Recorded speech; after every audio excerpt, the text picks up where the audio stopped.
All right, so today we're going to talk about the DOGE Survivor Guide and what is that you need to make it and not only survive, but thrive in 2025 under this current administration and under DOGE. So these are things that I want to make sure that everyone is aware of how to win a contract in the next 90 days. These are the things that I would say are must-haves. They're not an option, they are requirements simply because we're now operating in a world of meritocracy-based opportunities. However, we do believe that those of us who have some of the socioeconomic designations, if we have these other things in the Survivor Guide, we will not only thrive, we not only succeed, but we will thrive under this current administration. Let's get to it now. The first thing is what we've created for successful companies, particularly those who have mirrored their success after my podcast guests, going from 5 to 10 to $20 million, is a plan of action, right?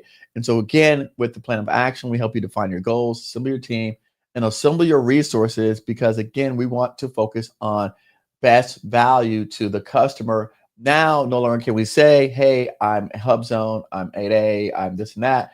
But in fact, you're going to say that, right? We have the capabilities, the competency, we have the people, the team, the resources, we have bonding, we have whatever it is that you deliver, you have that, and you have the resources and the team assembled to do it.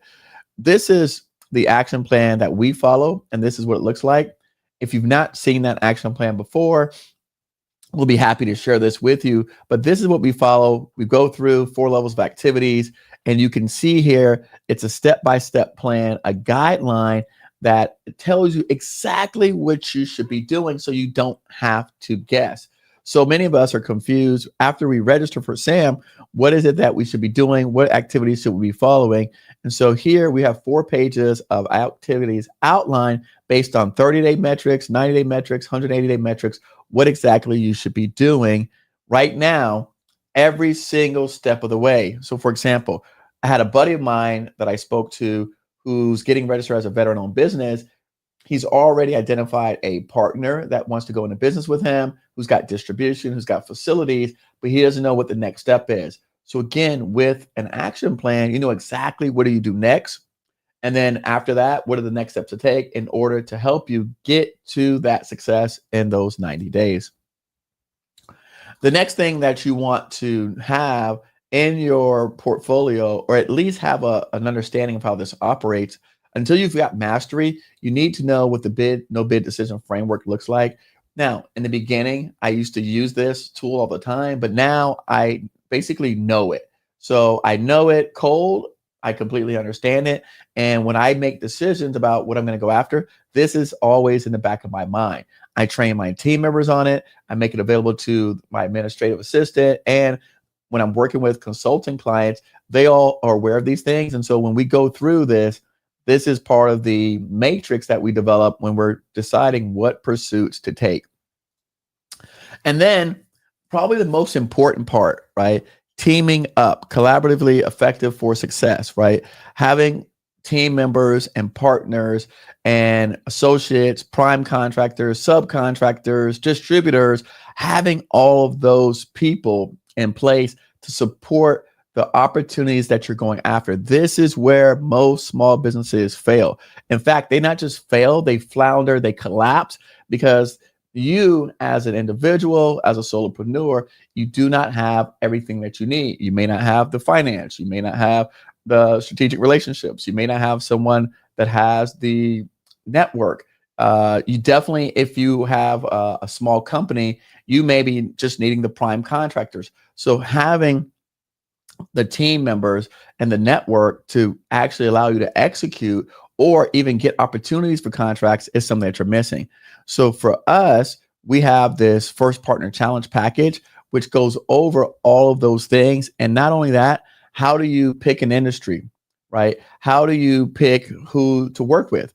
How do you identify top codes? How do you identify areas of opportunity, areas where there's people that need your assistance? How do you find those things, right? And then how do you set up an initial meeting with a company? What is the goal for the meeting? What do you say to them, right? What should the call look like? How do I pitch my services? How do you form partnerships? What does agreements look like? So this is crucial. In fact, this is probably the number one thing that we're talking about today that is a must have in order to succeed in this marketplace. I hear so many people teaching you about getting in SAM and bidding projects, but no one teaches you about teaming up collaboratively to have long-term success. Remember, the difference between me and everyone else is I'm teaching you how to build a company, an organization that's going to be here 5 years from now, 10 years from now, a successful business. In order to do that, you've got to be able to team up with organizations and partners, prime contractors, so that you can leverage them, leverage their skills, leverage their capabilities to get started in this approach. So again, that's probably the biggest thing.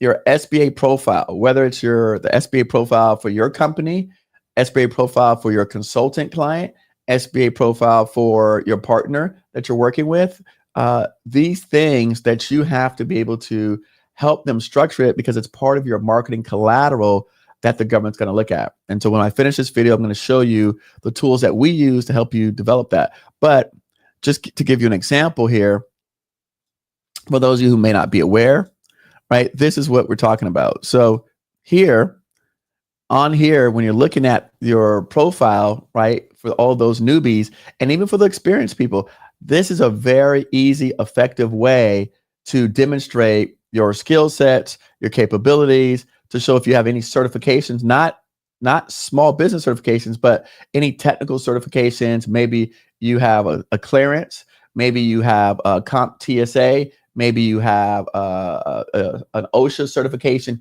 anything like that, which will allow you to have unique differentiators. We want to make sure that we're showcasing that there. So how you position yourself, how you look on the outside in these platforms, this is what's going to allow the government agencies and sub-agencies and offices to call you, reach out to you, and give you those opportunities, giving you one step closer to winning contract. And then probably the second biggest thing is the market research. This is an area where, as minority contractors, as small entrepreneurs, as companies who've never been successful before, this is where this is an area where I just find so many people get stuck. Because again, for me, even though we've heard that this is a relationship-based business, we tend to forget and we think that somehow we're just going to bid our way out of it like a shootout. So we're just going to bid our way out of the rat hole, and we're going to come out successful on the other end. And so identifying your market, understanding who your customers are, analyzing their strengths and weaknesses, assessing demand. Well, again, fortunately, because I've been at this for a while now, we've developed tools to help companies do this. And so I'll show you an example here on stage where we've developed this new research tool that's part of our training that we have incorporated in all of our trainings now. So if you're one of our group coaching students, you get access to these tools that allows you to, I'll show you real quick because I know construction. So if I type in construction and I hit enter, it'll sort it. But then if I pick a state, let's just pick, I don't know, let me pick North Dakota, right? You'll see here really easily, it'll show me all of the offices and agencies who spend money in North Dakota. It'll give me their names and it'll tell me exactly who they are, right? So now we know who we should be targeting. And then if we go on the other screen and we look up a contact, it'll give you the names and the numbers and the phone numbers for all those agencies as well, based on the research that you did for who was the top spending. So having these types of tools now allows us to be able to help you to do the market research quicker, faster, easier. So now we just have to show you how to do it. And then we give you the tool so you go in now and actually do the item. And so that's been the biggest separation that from when I started teaching in the beginning to where we're at today, is that in addition to training you on what to do, we now have the tools that we're giving you to make it available so that you can actually do the activities. That was my biggest challenge in the beginning, is that I didn't have the tools. So I was trying to teach people not only how to do the research, but I was teaching how to use my Excel and Google Sheets and do pivot tables and do all this stuff that prohibited a lot of my students who were technically challenged from getting past some of these steps that we talk about in our action plan. So we've been able to now eliminate that burden, eliminate that barrier, but also for you and the people that are watching this, you now have an advantage over the people who don't have the tools. And just to show you a comparison of what it looked like beforehand, this is what, before the tools existed, this is what I used to do to find that information. So I type in here, I type in 236.220, I would get this very confusing screen, which is not sorted. And then if I wanted to look up by state, I would have to type in like capital FL, and then I would still pull it up. But then you see here, it still doesn't tell me who was the top spenders. It tells me, okay, the top agency names, but it doesn't give me the codes to be able to know they sort it by how much did they spend. So now if I were to take 236.220 Florida, and let me put over here, and I go into Florida, right?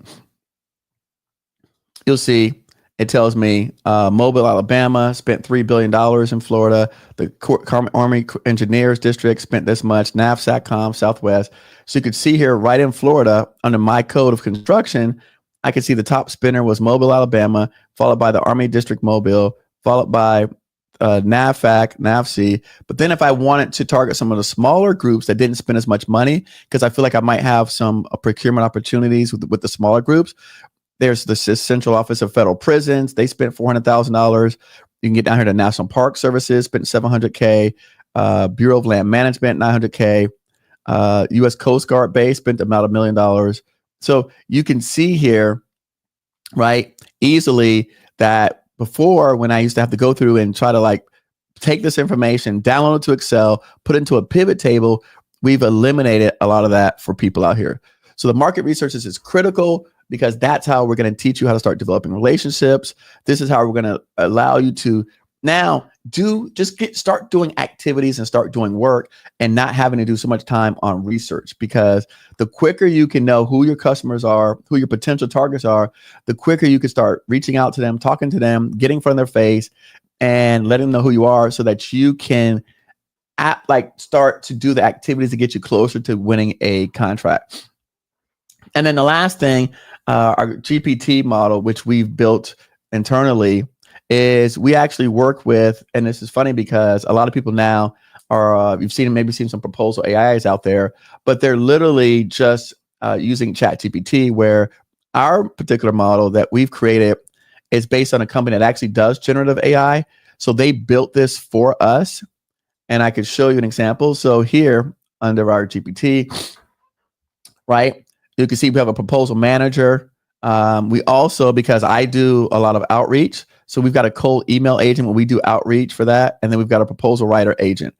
I'm not going to stick one in, but I'll just show you an example of something that we did. And we're willing to give anybody demos. We took this Mac solicitation, we threw it in there, and we literally didn't type anything. We just uploaded it and we hit enter, and it pulled down an overview of all the requirements, when it was due, the method, the proposal format. It pulled down the technical requirements. So it went through this, whatever, I don't know, it was 200-page document. And then it gave us an outline instantly. So again, that literally, for a lot of people in the past, what we did was we used to give you, and we still do this, we used to give you the sample template, and then you would have to take the template and make it your own. Now we've taken our templates, we've put it into our own GPTs, so you don't have to worry about them because they're already programmed in. So all the templates that we've had in the past, we've put them inside of the system, so they already exist. So you don't have to worry about like, hey, here's a source of salt or RFI response template. It's already in the system. So we've built that. And I'll show you something else that's really cool that a lot of people probably won't appreciate, but I will show it to you anyways for those of you who are kind of like tech nerds. So on our particular system, I don't know if you could see it. So you see that? So we can pull from any of the learning models. So we can pull from Claude, we could pull from Chat, we could pull from Gemini, we could pull from Grok. So we could pull from any of the different learning models, or we can compare between different models the responses.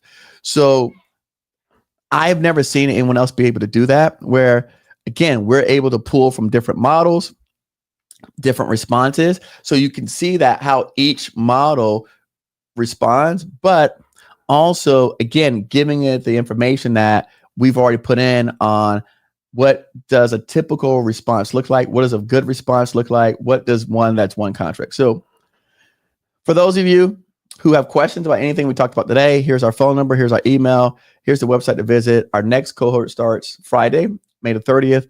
If you have any questions about anything, just feel free to reach out to us. We're happy to share.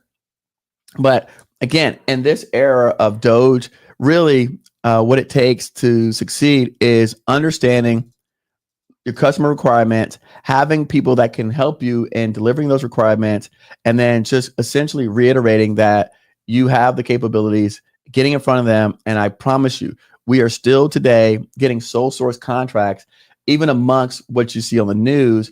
In fact, we just picked up another sole source contract 2 weeks ago. We're negotiating 2 IDIQ sole source, $4.5 million contracts for our clients. If that's something that you're interested in, if you want to be a part of that opportunities to where you're winning sole source contracts, even leveraging other people's certifications, other people's capacity, then reach out to us, let us know. We'd be happy to hear from you guys and talk to you about those opportunities. So that's what I got for you today. Thank you so much. If you have any questions, here's our numbers to call, and I look forward to seeing you guys in the next video. Thank you so much. Have a good night.